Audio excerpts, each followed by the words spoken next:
नमस्कार, कैसे हैं आप सभी लोग। फिक्र आपकी में एक बार फिर से आपका स्वागत है। मैं हूं आपके साथ निशान चतुर्वेदी। शुरुआत करते हैं आपकी फिक्र की बड़ी बड़ी खबरों के साथ। आज हम भारत और चीन के बीच हुए सीमा समझौते की बात करेंगे और संसद से सड़क तक उठ रही आवाजों का विश्लेषण करेंगे। इसे देखकर आप समझ पाएंगे कि एलएसी पर डिसएंगेजमेंट के बाद भारत फायदे में रहेगा या नुकसान में। आज फिर चीन की सेना पीएलए की हैरान करने वाली वापसी भी दिखाएंगे। चीन की सेना में ऐसी भागम भाग मची है और वापसी की इतनी जल्दी है जैसे जिनपिंग की सेना बीजिंग पहुंचकर ही दम लेना चाहती है। प्रधानमंत्री मोदी ने किसान आंदोलन को लेकर कंटेंट और इंटेंट पर सवाल उठाए थे। ऐसा लगता है कि विपक्ष ने इस पर काम करना शुरू कर दिया। आज राहुल गांधी के आरोपों को तर्क की कसौटी पर परखें। आपको चमोली में ग्राउंड जीरो पर भी ले चलेंगे, जहां टनल में फंसे लोगों के रेस्क्यू की कोशिशें लगातार 6 दिन से चल रही हैं। लेकिन इस बीच एक नया खतरा पैदा हो गया। और फिर आज के बजट अनलॉक्ड सीरीज में आप बात होगी स्टार्टअप्स की। इस बजट में देश के युवाओं के लिए क्या खास है, इसका गणित डिकोड करेंगे। शुरुआत देश की सबसे बड़ी फिक्र से। फिक्र यह है कि एलएसी पर डिसएंगेजमेंट के समझौते में भारत ने क्या हासिल किया, भारत ने समझौते में क्या खोया है और क्या पाया है। हमने एक एक इंच जमीन की हिफाजत करने में कामयाबी पाई है या फिर चीन अपनी सलामी स्लाइसिंग में कामयाब हो गया। आज इसका विश्लेषण इसलिए भी जरूरी हो गया है क्योंकि पैंगोंग लेक से चाइनीज टैंकों की वापसी हो रही है और दूसरी ओर सियासत में भूचाल मचा हुआ है। ये दो तस्वीरें जरा ध्यान से देखें। एक तरफ पूर्वी लद्दाख में चीन ने सिर्फ 2 दिन में कई टैंक हटा लिए हैं। पैंगोंग झील के किनारे चीन के सुपरफास्ट एक्शन ने एक बार फिर सबको चौंका दिया है। तो दूसरी तस्वीर देश के सामने बड़ा सवाल खड़ा कर रही है। कांग्रेस पार्टी के पूर्व अध्यक्ष और दिग्गज नेता राहुल गांधी ने डिसएंगेजमेंट प्रोसेस को लेकर सरकार पर कई गंभीर आरोप लगाए। उन्होंने आरोप लगाया कि भारत सरकार ने चीन के सामने सरेंडर कर दिया और प्रधानमंत्री ने देश की अपनी जमीन चीन को पकड़ा दी। अब देखिए, सवाल यह है कि क्या राहुल गांधी का आरोप सच है? क्या भारत ने इस समझौते से अपनी जमीन चीन के हाथों में सौंप दी है? वैसे तो भारत और चीन की सीमा इतनी विवादित है कि इस पर कुछ भी खुलकर नहीं कहा जा सकता। चीन ने तिब्बत पर तो कब्जा कर ही रखा है, उसने दशकों से भारत के एक बड़े हिस्से पर भी कब्जा कर रखा है। लेकिन इस वक्त फिक्र यह है कि गतिरोध से पहले वाली स्थिति में चीन गया है या नहीं। पहले आपको डिसएंगेजमेंट के बारे में कुछ बातें जाननी चाहिए। डिसएंगेजमेंट प्रक्रिया शुरू होने के 48 घंटे के अंदर चीन की सेना ने कई टैंक हटा लिए हैं। एक जगह यह आंकड़ा 200 बताया जा रहा है, लेकिन कुछ कह रहे हैं कि शायद 200 एग्जैजरेटेड है और ये रफ्तार आने वाले दिनों में और तेज हो सकती है क्योंकि चीन ने अपने सैनिकों को उत्तरी तट से श्रीजाब सेक्टर यानी फिंगर 8 तक ले जाने के लिए तैयारी कर ली है। पीएलए के पैंगोंग सो के किनारे 100 के करीब भारी वाहनों को तैनात किया है। रक्षा सूत्रों के मुताबिक समझौते के बाद बुधवार सुबह 9 बजे से ही पैंगोंग झील पर वापसी की कार्रवाई शुरू हुई थी। यकीनन चीनी सेना के इतने कम समय में वापस हटने से भारतीय सेना और रक्षा रणनीतिकार चकित हैं और इसे भारत की बहुत बड़ी उपलब्धि मान रहे हैं। यह सब तभी हासिल किया जा सका जब पूर्वी लद्दाख में अडिग रहा भारत। लेकिन राहुल गांधी इस पूरी प्रक्रिया और समझौते पर सवाल उठा रहे हैं। चीन की जनमुक्ति सेना यानी पीएलए को वतन वापसी का आदेश क्या मिला? पीएलए फुल स्पीड से वापस लौटने लगी है और स्पीड भी इतनी तेज है कि इसने हर किसी को चौंका दिया है। दरअसल डिसएंगेजमेंट का यह पहला चरण है जो वास्तविक नियंत्रण रेखा पर अमल में आने लगा है। लेकिन इसके साथ ही भारत और चीन के बीच डिसएंगेजमेंट की शर्तों पर सवाल भी उठने लगे हैं। सवाल ये कि इसमें किसका घाटा है? कांग्रेस के महासचिव और गांधी परिवार के वारिस राहुल गांधी ने शुक्रवार को प्रेस कॉन्फ्रेंस में कई गंभीर सवाल उठाए। केंद्र में प्रधानमंत्री नरेंद्र मोदी के नेतृत्व में चल रही सरकार पर देश हित से समझौता करने का आरोप लगाया और आरोप लगाते लगाते भाषा की मर्यादा भी लांघ गए। हिंदुस्तान की जमीन, पवित्र जमीन, नरेंद्र मोदी ने चाइना को पकड़ाई है। यह सच्चाई है। चाइना के सामने नरेंद्र मोदी ने अपना सिर झुका दिया, मत्था टेक दिया। राहुल गांधी ने हिंदुस्तान की पवित्र मिट्टी का हवाला दिया। राहुल गांधी का सवाल नंबर 1, फिंगर 3 से फिंगर 4 तक की जमीन चीन को क्यों दे दी? राहुल गांधी का सवाल नंबर 2, स्ट्रेटेजिक एरिया डिप्सांग पर बात क्यों नहीं की? राहुल गांधी का सवाल नंबर 3, गोगरा और हॉट स्प्रिंग की स्थिति पर चुप्पी क्यों?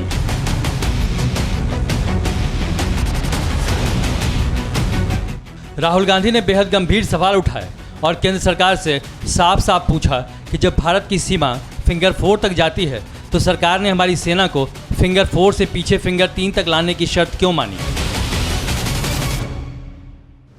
हिंदुस्तान की सरकार की निगोशिएटिंग पोजीशन चाइना के साथ स्टेटस को एंटी 2020 अप्रैल 2020,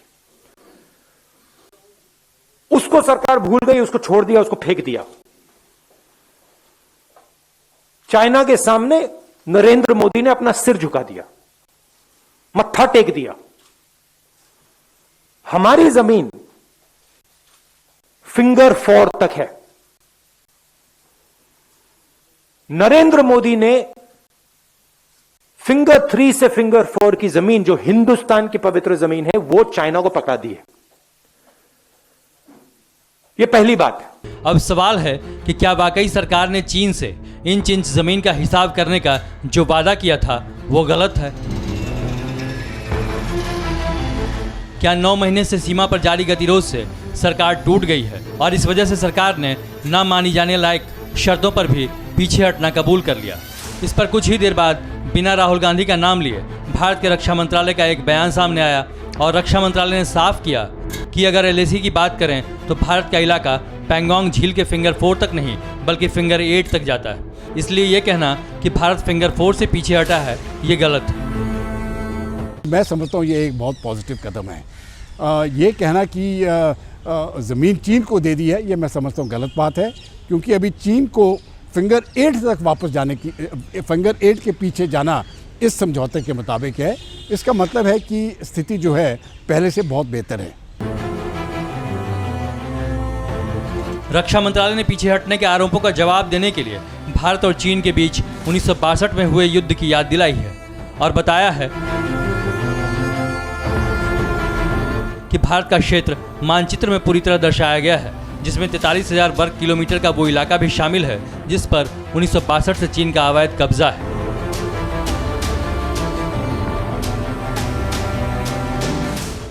यानी राहुल गांधी को रक्षा मंत्रालय ने एक तरह से ये बताया कि जब भारत के प्रधानमंत्री पंडित जवाहरलाल नेहरू हुआ करते थे और चीन के प्रीमियर झाओ एनलाई हुआ करते थे, तब दोनों देशों में जो युद्ध हुआ था उसमें चीन ने भारत के बहुत बड़े भूभाग पर कब्जा कर लिया था। आज चीन उसी स्थिति में है।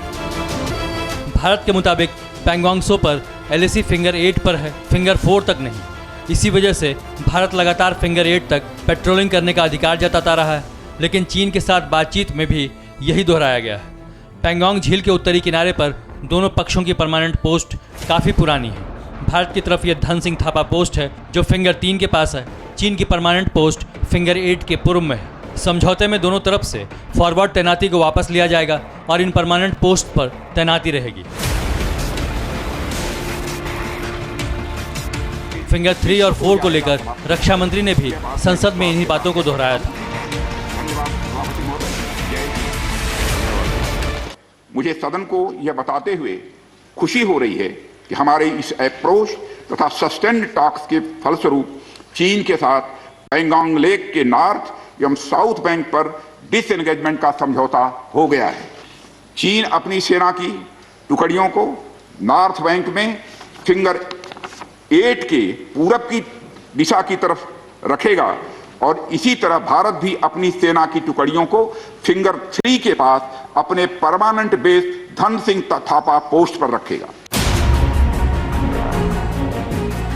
जाहिर है चीन के साथ हुए समझौते पर सवालों की बौछार शुरू हो गई है और सुरक्षा हितों को ध्यान में रखकर सरकार को इस पर जवाब भी देना है। लेकिन राहुल के सवाल दागते ही केंद्र की एनडीए सरकार ने देश के पूर्व प्रधानमंत्री जवाहरलाल नेहरू के युग की याद दिलानी शुरू कर दी है।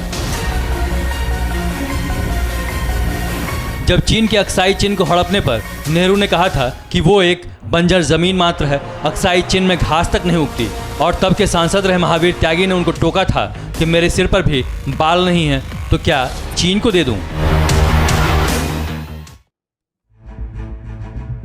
ये सच है कि जब चीन ने भारत के करीब 38,000 वर्ग किलोमीटर की जमीन कब्जाई थी, उस समय जवाहरलाल नेहरू देश के प्रधानमंत्री थे। लेकिन ये राजनीति की बात है और जहां तक देश हित की बात हो उसमें राजनीति नहीं होनी चाहिए। राहुल गांधी ने 3 गंभीर सवाल उठाए और सरकार ने तीनों सवालों के जवाब दिए।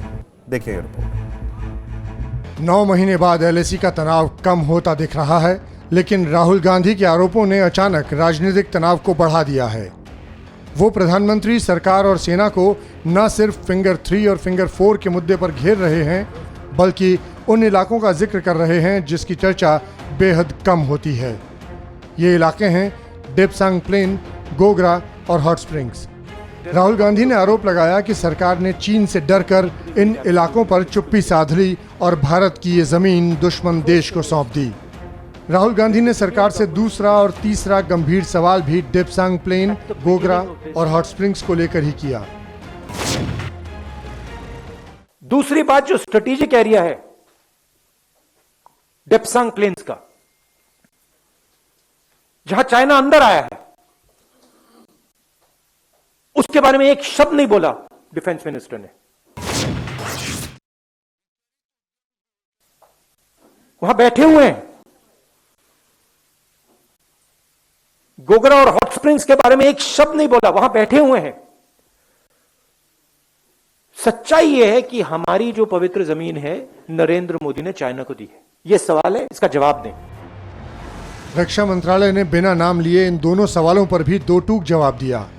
रक्षा मंत्रालय के मुताबिक भारत ने इस समझौते से कोई क्षेत्र नहीं खोया है।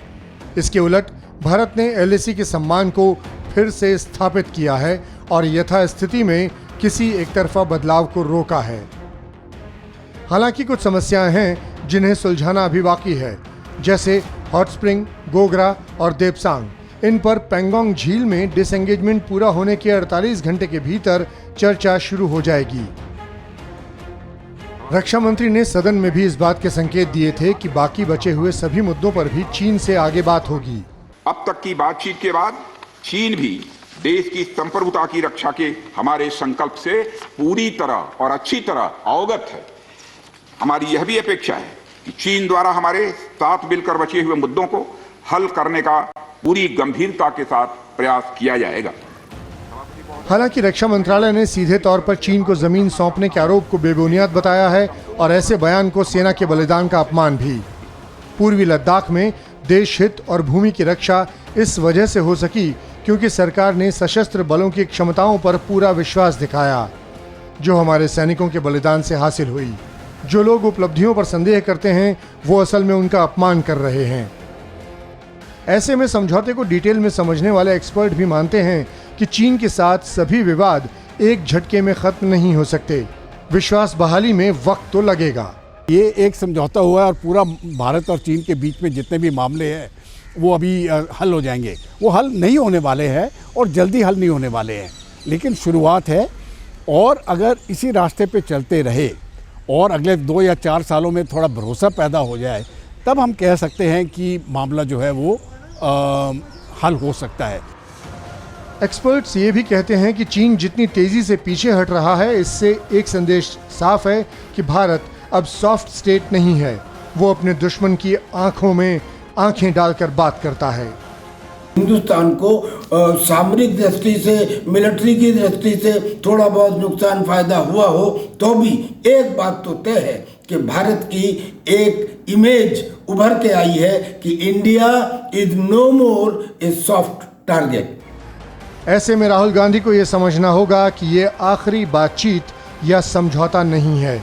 सेना और राजनयिक स्तर पर आगे भी बातचीत होगी और कई समझौते भी होंगे। आज रक्षा मंत्रालय ने राहुल गांधी के हर सवाल का जवाब दिया, लेकिन अगर सरकार यह जवाब नहीं देती तब भी पूर्वी लद्दाख में भारत की जीत छोटी नहीं कही जाती। विपक्ष भूल जाता है कि जिस देश की सैन्य और आर्थिक शक्ति हमसे करीब करीब 3 गुना ज्यादा है, बावजूद इसके अगर भारत उसके आगे नहीं झुका, चीन जैसे देश को उसके ही अंदाज में जवाब दिया गया और पीछे हटने पर मजबूर कर दिया गया, तो ये उपलब्धि से कम नहीं है। हमारी सेना ने, हमारी कूटनीति ने और हमारे आर्थिक प्रहार ने वो कर दिखाया है जिसका चीन के राष्ट्रपति शी जिनपिंग ने कभी उम्मीद भी नहीं की होगी। ये दुनिया देख रही है कि हमने चीन को अपनी ताकत दिखाकर क्या पाया। जिस चीन को दुनिया नसीहत दे रही है, उसे हमने पीछे हटने पर मजबूर कर दिया है। अब फिक्र किसानों की। किसान आंदोलन का आज 79वां दिन और 26 जनवरी की घटना के बाद 17वां दिन। लेकिन संवाद से लेकर संग्राम तक सब कुछ हो जाने के बाद भी समाधान नहीं दिख रहा है, बल्कि महापंचायत के जरिए आंदोलन का आकार बड़ा किया जा रहा है। आज हरियाणा के बहादुरगढ़ में किसानों ने महापंचायत की। इसी महापंचायत में भारतीय किसान यूनियन के प्रवक्ता राकेश टिकैत भी मौजूद थे। वहीं उनके बड़े भाई भारतीय किसान यूनियन के अध्यक्ष नरेश टिकैत भी ने मुरादाबाद महापंचायत में हिस्सा लिया। राकेश टिकैत ने बहादुरगढ़ मंच से एक बार फिर ऐलान किया कि जब तक कानून वापसी नहीं होगा तब तक घर वापसी नहीं होगी, चाहे इसमें 2 साल ही क्यों न लगे। टिकैत ने चेतावनी दी कि उनका अगला टारगेट आंदोलन में 40 लाख ट्रैक्टरों को शामिल करना है। जो सरकार की लाइन थी बातचीत करने की, उसी लाइन से सरकार बात कर ले। आज कर ले, 10 दिन में कर ले, 2 महीने में कर ले, अगले साल कर ले। हमारा अगला टारगेट 40 लाख ट्रैक्टरों को इस आंदोलन से जोड़ने का है। आज कांग्रेस नेता राहुल गांधी ने राजस्थान में किसान महापंचायत में हिस्सा लिया। केंद्र सरकार के 3 नए कृषि कानूनों पर जमकर हमला बोला। राहुल गांधी ने सरकार से कई सवाल पूछे। ये बात अलग है कि राहुल गांधी खुद एक सवाल का जवाब आज तक नहीं दे पा रहे हैं कि उनकी ही पार्टी के चुनाव घोषणा पत्र में हर बार ऐसे ही कृषि सुधारों का वादा क्यों किया जाता रहा। लेकिन अब जब केंद्र में सरकार किसी और पार्टी की है और प्रतिपक्ष के नेता राहुल गांधी सवाल उठा रहे हैं तो उनके सवालों का विश्लेषण करते हैं।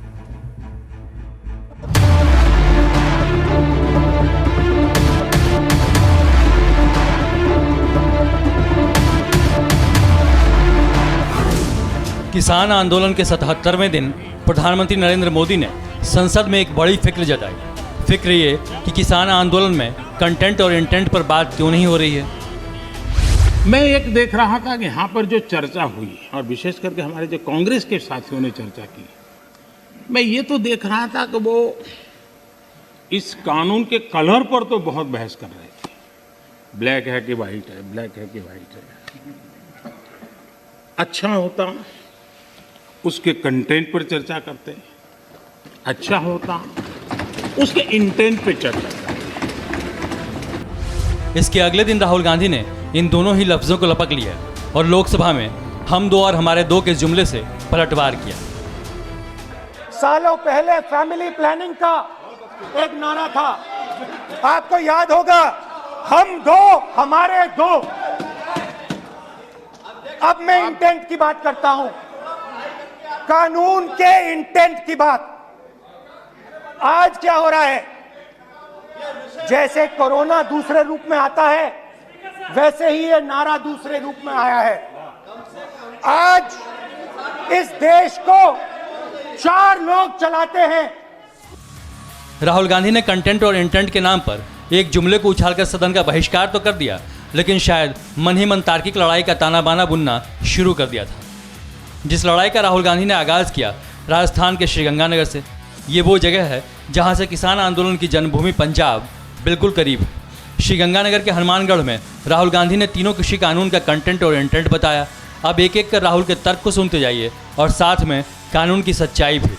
नए कृषि कानून के विरोध में राहुल ने जो कंटेंट बताए उसके मुताबिक पहले कानून का इंटेंट है मंडी व्यवस्था को मार डालना। पहला कानून जो है मंडी को मारने का कानून है, मंडी को खत्म करने का कानून है। कानून के कंटेंट पर सवाल उठाते हुए राहुल गांधी ने कहा कि जब सारा अनाज व्यापारी ही खरीद ले जाएंगे तो मंडी तक अनाज पहुंचेगा ही नहीं और मंडियां खत्म हो जाएंगी। जबकि हकीकत ये है कि आज भी सिर्फ 6% ही अनाज मंडियों में पहुंचता है और वो भी सिर्फ गेहूं और धान। इस हिसाब से कॉमन सेंस कहता है कि राहुल गांधी सिर्फ 6% को देख रहे हैं और कानून 100% को देख रहा है। गांधी खानदान के वारिस ने कानून के इंटेंट पर सवाल उठाते हुए कहा कि इससे जमाखोरी शुरू हो जाएगी और चंद लोगों का कीमतों पर कंट्रोल होगा। जैसे ये दूसरा कानून लागू होगा, हिंदुस्तान में अनलिमिटेड, बिना लगाम जमाखोरी चालू हो जाएगी। एक सामान्य किसान के लिए भी राहुल गांधी की ये थ्योरी समझ से परे है। अकाल के दौर से ही जमाखोरी अपराध है, इसीलिए किसानों को फसल होते ही अन्न बेच देने की बाध्यता होती है। नए कानून के बाद वो आज़ाद होगा और जब अन्न की कीमत ज़्यादा होगी तब वो अन्न बेच सकेगा, फ़ायदा कमा सकेगा, जिसे डिमांड और सप्लाई की थ्योरी कहते हैं। तीसरा कानून कहता है कि जब हिंदुस्तान का किसान उस उद्योगपति के सामने जाके खड़ा होगा और अपने अनाज के लिए, अपने फल के लिए, अपने सब्जी के लिए सही दाम मांगेगा, तो वो किसान अदालत में नहीं जा सकता है। राहुल के कहने का मतलब यह है कि अगर बड़ा व्यापारी किसान को उपज की कीमत नहीं देगा तो किसान क्या कर लेगा, जबकि सरकार कह रही है कि उसने इसके निपटारे के लिए एसडीएम के पास शिकायत का प्रावधान किया है। जाहिर है कानून का इरादा किसान को अदालत की लंबी प्रक्रिया से बचाना है, लेकिन ये कंटेंट और इंटेंट की बहस है जो आंदोलन के 78 दिन बीत जाने के बाद शुरू हुई है, और इस बहस में ही किसान समस्या का समाधान। लेकिन दुर्भाग्य यह है कि यह बहस संसद में नहीं बल्कि सड़क पर हो रही है, जिसकी पहचान कभी दिल्ली का सिंघू बॉर्डर हुआ करता था। अब उसी सड़क की ओर बढ़ते हैं और आपको आंदोलन का अपडेट बताते हैं। 26 जनवरी की हिंसा के बाद सिंघू सीमा की चर्चा कम होने लगी। अब एक बार वो फिर से सुर्खियों में। वहां एसी कूलर लगाने की तैयारी चल रही है और आंदोलन के नए पोस्टर बॉय टिकैत भी सिंघू बॉर्डर को ही किसान आंदोलन का सेंटर कह रहे हैं। 26 जनवरी को ट्रैक्टर परेड के नाम पर दिल्ली में जो कुछ हुआ उससे 130 करोड़ देशवासियों का सिर शर्म से झुक गया।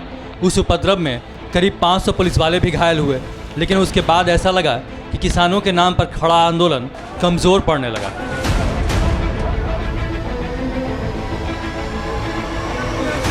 लेकिन टिकैत की आंसुओं ने इसमें जान फूंकी और महापंचायत को आंदोलन को मजबूत करने का मुख्य अस्त्र बनाया गया।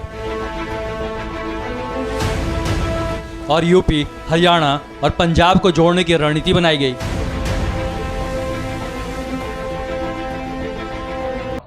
ये कानून वापसी ले लो, जब भी घर वापसी होगी कमेटी, हमारा बॉर्डर भी जो सिंघू बॉर्डर है वही रहेगा, हमारा मंच भी वही रहेगा और हमारे पंच भी वही रहेंगे।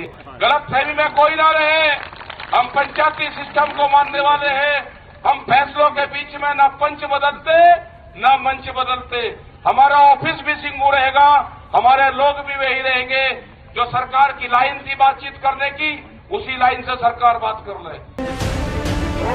अब राकेश टिकैत के इस बयान के मायने समझिए। दरअसल 26 जनवरी हिंसा के बाद आंदोलन का एपिसेंटर सिंघू बॉर्डर की जगह गाजीपुर बॉर्डर बन गया। पंजाब के किसान बैकफुट पर आ गए और सिंघू बॉर्डर की चर्चा दब गई। करीब 8 किलोमीटर में फैला आंदोलन स्थल सिकुड़ने लगा।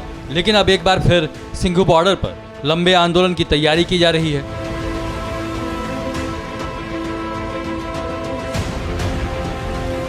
देखिए, यहाँ एंट्री और एग्जिट पॉइंट पर सीसीटीवी कैमरे लगाए जा रहे हैं।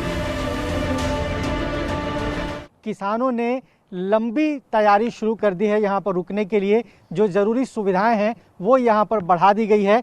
आपको दिखाएंगे, यहाँ पर सीसीटीवी कैमरे लगाए जा रहे हैं और जितने भी एंट्री और एग्जिट पॉइंट्स हैं, मेन रोड से लेकर हाईवे से लेकर गांव से जो रास्ता बॉर्डर के करीब आता है, सभी पॉइंट्स पे सीसीटीवी कैमरे लगाए गए हैं, जिनकी संख्या 100 बताई जा रही है।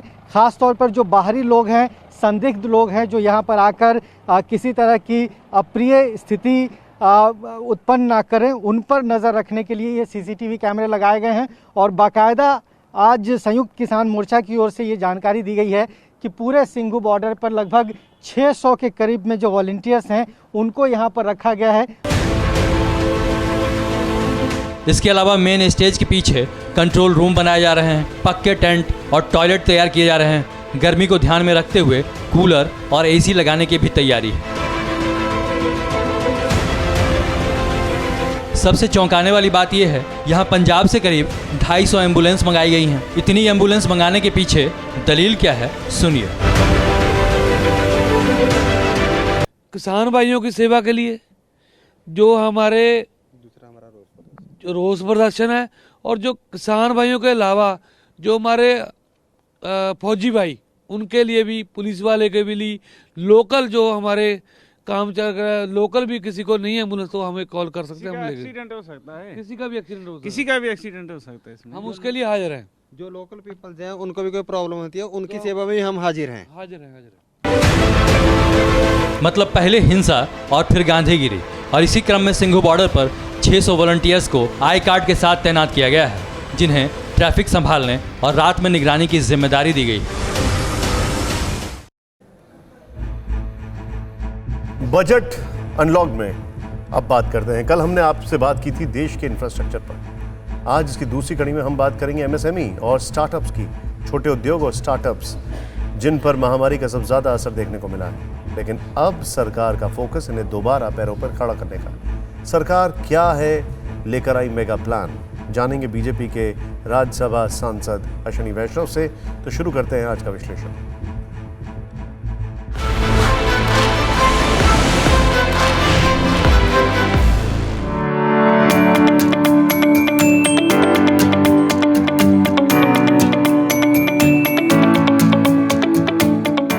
सबसे पहले बात एमएसएमई की, यानी छोटे मझौले और लघु उद्योग।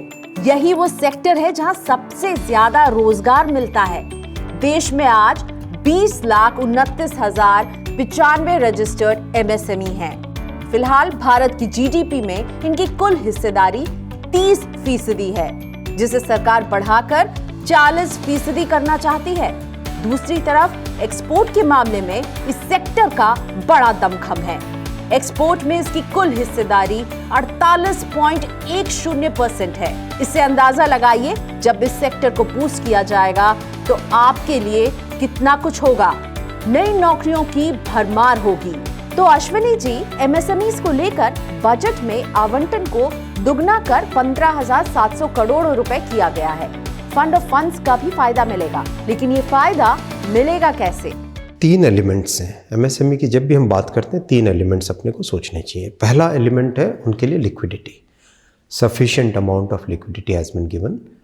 आरबीआई ने किया, बैंक्स ने किया, गवर्नमेंट ने सपोर्ट किया उसको। पहला। Second, demand, which is most important, demand. अभी जो ग्रोथ वाली साइकिल स्टार्ट होती है, गवर्नमेंट के इन्वेस्टमेंट से स्टार्ट होते हैं, उससे डिमांड जनरेट होती है।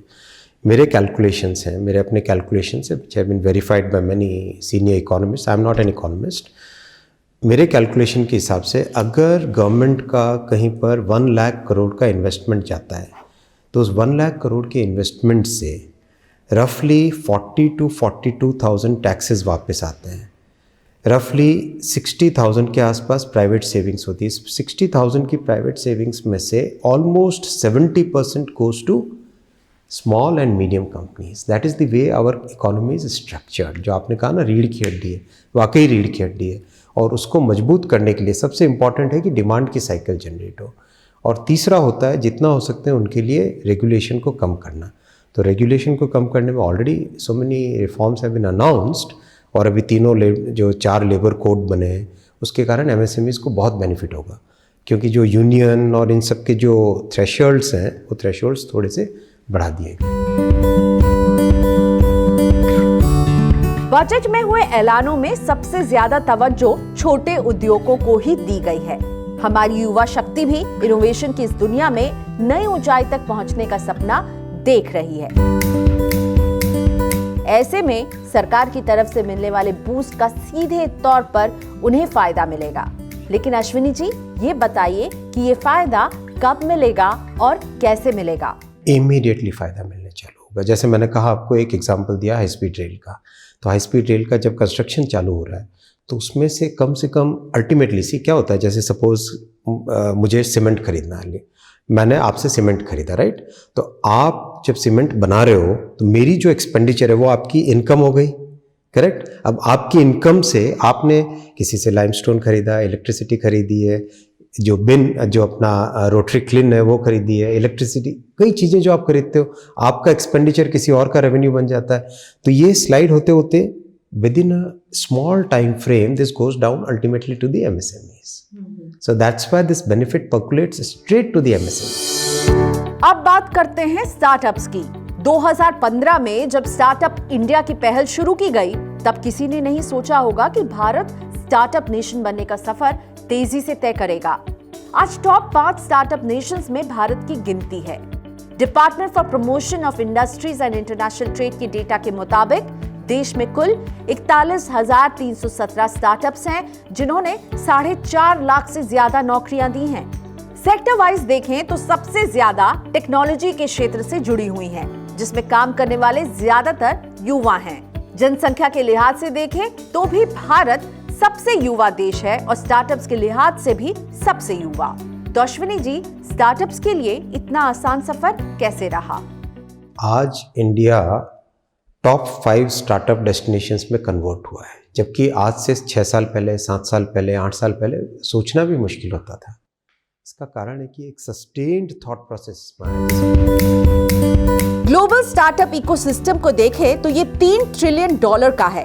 वहीं इसमें भारत की स्टार्टअप इंडस्ट्री का भी बड़ा हिस्सा है। साल 2024 तक ये स्टार्टअप्स 30% ग्रोथ से बढ़ेंगे। यही वजह है कि इनके लिए कई तरह के नियमों को आसान बनाया गया। 1% कंपनी का कॉन्सेप्ट लाया गया। 1 अप्रैल से लागू होने वाले इस कॉन्सेप्ट का फायदा सीधे तौर पर उन लोगों तक पहुंचेगा जो अब इस रेस का हिस्सा बनने की प्लानिंग कर रहे हैं। टैक्स स्ट्रक्चर्स, आपके फाइनेंसिंग स्ट्रक्चर्स, और इस बार आप बजट में आप देखेंगे बहुत इंपॉर्टेंट है, जिसको शायद बहुत लोगों ने कवर नहीं किया, सिंगल पर्सन कंपनी।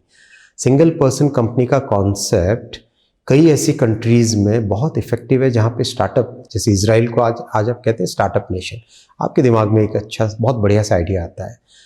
अगर आप जस्ट कन्वेंशनल रिजीम में रहते हैं तो आपको कंपनी बनाने के लिए 50 काम करने पड़ते हैं। अब सिंगल पर्सन कंपनी का जो कॉन्सेप्ट आ रहा है उसमें आप इमीडिएटली कंपनी बना के आप अपने कॉन्सेप्ट को एग्जीक्यूशन में ला सकते हो। तो इस तरह की जो इनोवेशंस हैं in the regulation, in the policy, those are the ones which are going to propel the startups. उद्योगों में जान फूंकने से हमारे यंग इंडिया को भी फायदा मिलेगा। चाहे बात छोटे उद्योग की हो या फिर स्टार्टअप, हर जगह इनकी भूमिका अहम रही है।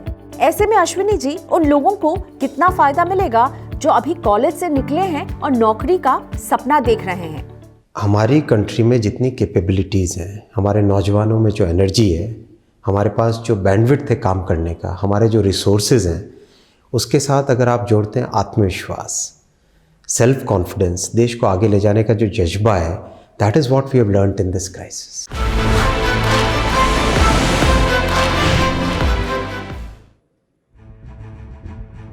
तो छोटे उद्योग हो या फिर स्टार्टअप्स, देश मजबूती से आगे बढ़ रहा है। उद्योग खड़े होंगे तो आपको रोजगार मिलेगा, स्टार्टअप्स बड़े होंगे तो भी आपको फायदा मिलेगा। इस पूरे इकोसिस्टम को ऐसे ही चलते जाना है। बजट अनलॉक की आज की कड़ी में इतना ही। अगली कड़ी में जानेंगे हेल्थ और ह्यूमन को कैसे पहुंचेगा फायदा। और अब देखते हैं फिक्र हेडलाइंस। राहुल गांधी के आरोप पर रक्षा मंत्रालय का बयान। एलएसी को लेकर सोशल मीडिया पर फैलाया जा रहा है झूठ। एलएसी फिंगर 8 तक है, 4 तक नहीं। टीएमसी सांसद दिनेश त्रिवेदी का राज्यसभा से इस्तीफा। बोले टीएमसी में मुझे हो रही है घुटन। कैलाश विजयवर्गीय ने कहा बीजेपी में स्वागत है। रिंकू की हत्या पर सियासत तेज। मनोज तिवारी ने दोषियों को कड़ी सजा की मांग की। कंगना रनौत का ट्वीट। एक और हिंदू को जय श्री राम कहने पर लिंच किया गया। फेक न्यूज और फर्जी मैसेज पर सुप्रीम कोर्ट सख्त। केंद्र सरकार और ट्विटर इंडिया को भेजा नोटिस। याचिका में ट्विटर के कंटेंट के लिए मैकेनिज्म बनाने की मांग। चमोली में गए तपोवन में मलबा ज्यादा होने से रेस्क्यू में दिक्कत।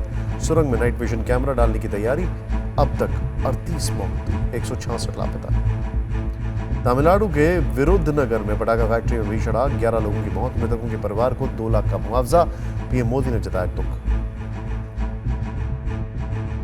14 फरवरी को केरल और तमिलनाडु दौरे पर प्रधानमंत्री मोदी कई परियोजनाओं का रखेंगे आधारशिला। सेना को अर्जुन टैंक MK-1A सौंपेंगे। वक्त है पॉजिटिव खबरों का, जिसमें आज हम आपको दिखाने जा रहे हैं वो कहानी जो हिंदुस्तान और हिंदुस्तानियों की संवेदनशीलता और बड़े दिल को दिखाती है। हम आपको मौत से लड़ रही 5 महीने की एक ऐसी मासूम बच्ची की कहानी दिखाने जा रहे हैं जिसकी मदद के लिए आम हिंदुस्तानियों ने कोरोना काल की मार झेलने के बावजूद, डावाडोल आर्थिक स्थिति के बावजूद 1-2 लाख या करोड़ नहीं बल्कि 16 करोड़ रुपए इकट्ठा कर दिए। इसकी बदौलत इलाज से वो बच्ची जो 13 महीने और जिंदा रहती, उसे जल्द ही जीवन दान देने वाला 16 करोड़ रुपए का इंजेक्शन लग सकेगा।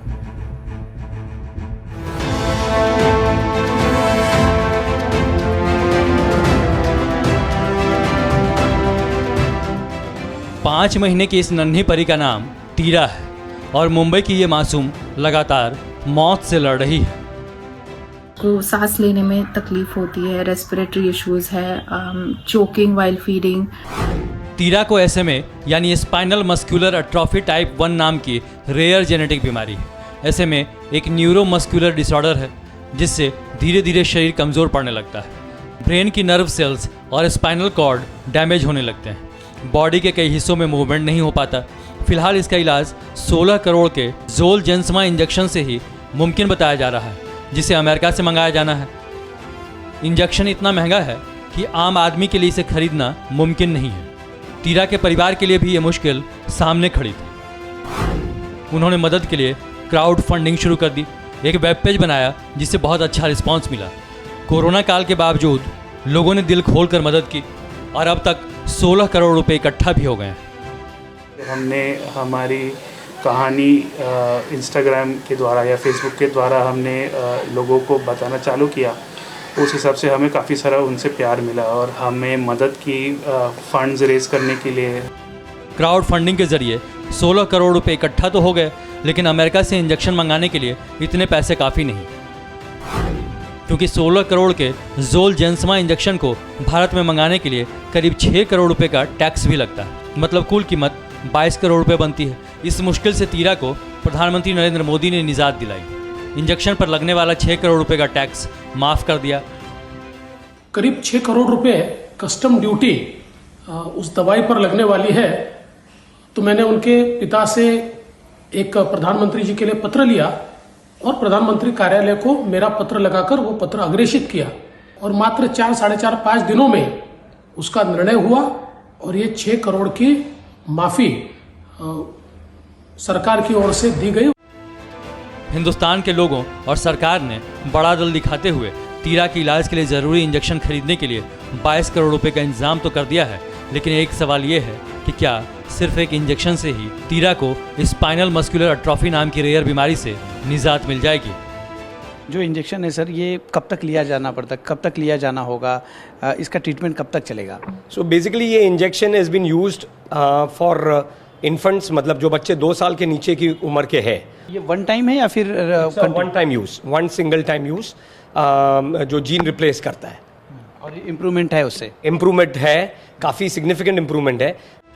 उम्मीद है मासूम तीरा को जीवनदान दे सकने वाला इंजेक्शन जल्द खरीदा जा सकेगा। लेकिन एक सवाल और भी है, जिंदगी देने वाला ये इंजेक्शन कोई भी दवाई की कंपनी इतने करोड़ों का कैसे बेच सकती है? आगे देखते हैं जो है सो है।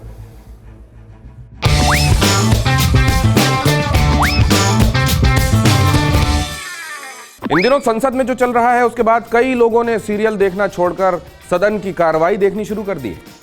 वहां भी एक्शन, इमोशन, सस्पेंस, सरप्राइज सब है। बॉलीवुड से अच्छे हम दो हमारे दो टाइप के डायलॉग भी हैं। फिक्शन वाला मजा अगर रियल लाइफ में मिले तो लोग क्यों देखेंगे सीरियल? सड़क पर हंगामा कर सवाल पूछते विपक्ष को सरकार संसद में जवाब दे तो वॉकआउट और हंगामे का एक्शन। गुलाम नबी की विदाई पर यादगार इमोशंस। चीन झुक गया, पीछे हट गया तो कांग्रेस ने जमीन दे दी कहना शुरू क्यों कर दिया, इस बात का सस्पेंस। दिनेश त्रिवेदी बोलने को उठे और इस्तीफा दे बैठे, कमाल का सरप्राइज। और हाँ, तेल की कीमतें बढ़ते जाने पर विपक्ष ने सरकार से पूछा कि सीता जी के नेपाल में, रावण के श्रीलंका में भी सस्ता हो गया, राम के भारत में तेल कब सस्ता होगा? जवाब में पेट्रोलियम मंत्री ने कहा कीमतें बाजार के अधीन है, कच्चे तेल की कीमतें बढ़ गई हैं, सरकार क्या करे? तो एक भाई ने पूछा जो प्राइवेट है उस पर सरकार मंत्रालय बनाकर क्यों बैठी है? बाकी तो जो है सो है। न्यूज़ टॉप 9 रोज सुबह 7 बजे और शाम 7 बजे सिर्फ TV9 भारतवर्ष पर।